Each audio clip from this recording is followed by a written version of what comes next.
Hello, I'm going to show you how to set up for Setu Bandha bridge pose. This normally comes towards the end of the class. It's the pose where we're lying down with a support under the buttocks, shoulders on the floor, and usually the heels on the floor or on a small lift. So I wanted to show you how to set up for that if you're not familiar. There's lots of different ways, hundreds of different ways. It's a really important pose for the lungs and the heart, getting the chest open, and the head is looking towards the chest, so it also has a contemplative nature to it.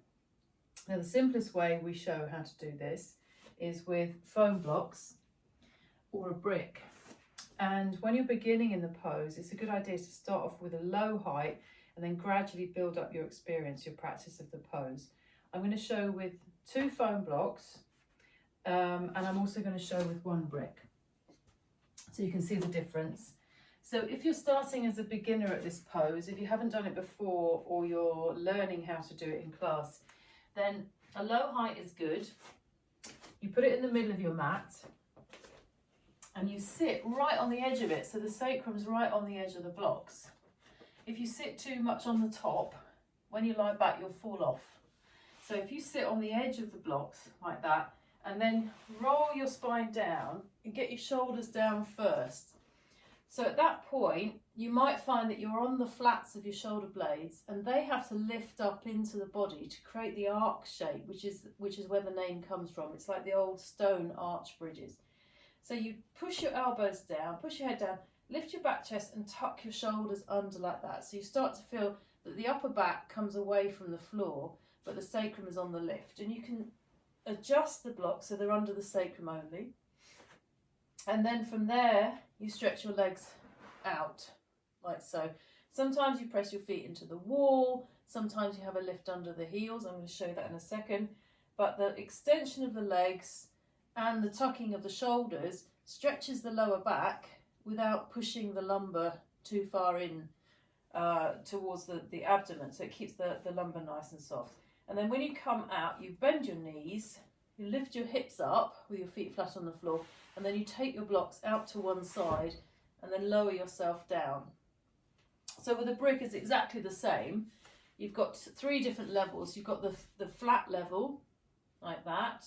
You've got the side level, like that. Or, for those that are a bit more experienced and can lift the hips, you've got this level.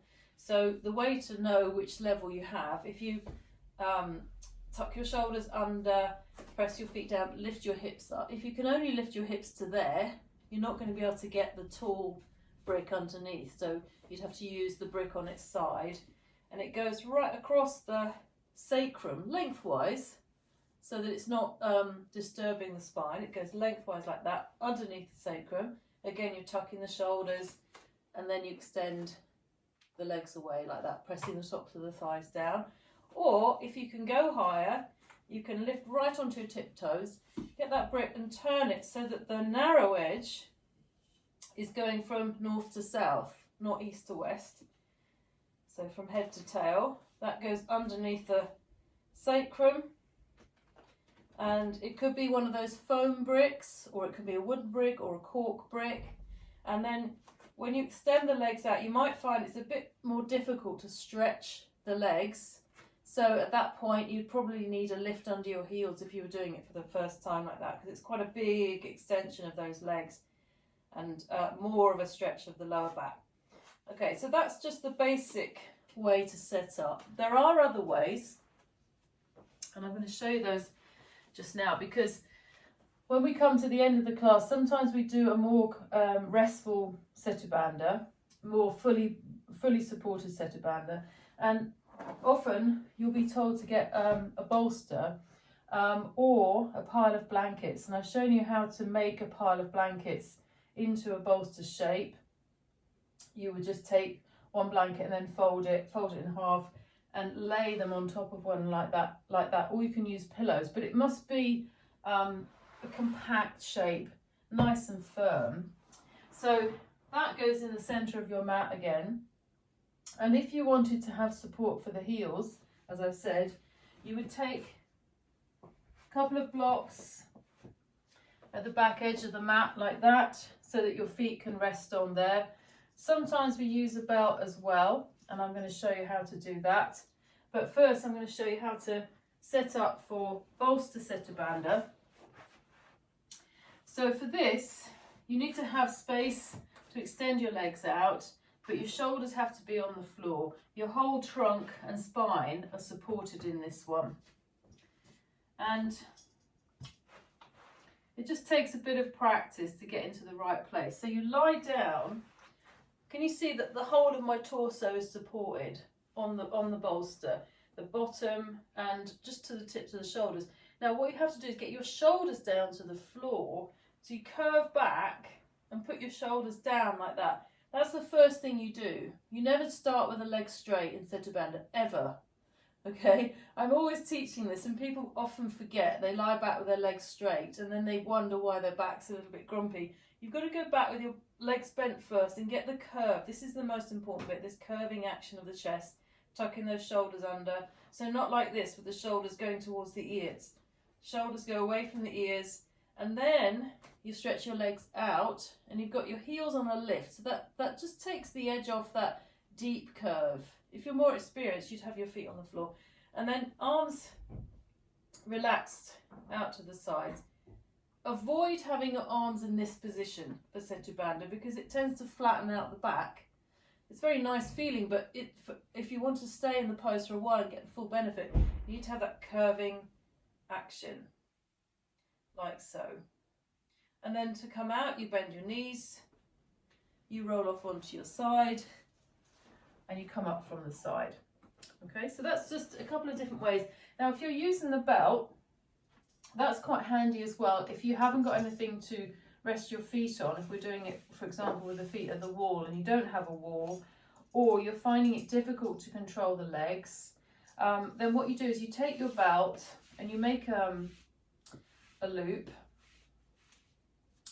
So you tie your belt as you would normally tie your belt, and maybe that would be another video to show you how to tie your belt. And it needs to be about hip width apart. So you'd start off again on your lift.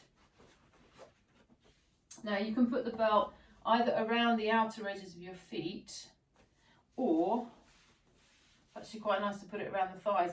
And you find the midpoint between the hip and the outer knee. Have the buckles so that it's not going to be on your skin. So when you tighten the belt, the buckle should be in between the two thighs. Not too tight, but just enough so that you can have your legs hip width apart. Brace the legs against the belt.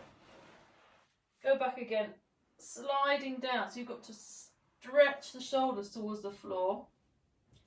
And then the thighs are supported by the belt. It stops the feet from turning out and actually helps the legs to stay in position without too much effort. The head is looking, I'm going to come a little bit further off so I really feel the shoulders are pressing down. Now my heels are on the floor and I can push my heels into those blocks there, and it's really quite nice to have the heels pressing into something. And you can stay in this pose for, you know, up to 7 minutes, up to 10, even 12 minutes. Is a good time, but start off with like a minute, 2 minutes, and if you feel that niggle in your lower back, just work out if you're really tucking the shoulders, or maybe the heels need to be a little bit higher. But don't have the legs like this, don't have the heels higher than the hips. Always have the pelvis level with the heels on the lift, or the legs a little lower than the pelvis to stretch the legs down. All right, and then you would come out again and come up and take your belt off. I hope that helps you in your next session, and I will send you that link right now.